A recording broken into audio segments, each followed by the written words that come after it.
yes. Itagalog na lang natin kasi mahirap eh. Harm nito ay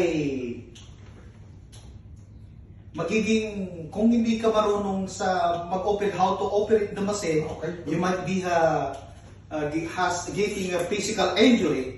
So, kailangan, we need those who make this machine is to, to know that there is an reasonable how to operate the machine para maiwasan natin yung mga injury, physical injury na mangyayari doon sa, kasi yung hazard kasi is to harmful the physical injury of the people who work that machine.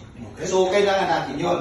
So, ang recommendation natin doon para maiwasan yung mga gano'n, dapat ang nag-operate noon ay alam niya yung paano mag-operate doon sa machine na ginagamit niya doon sa work site nung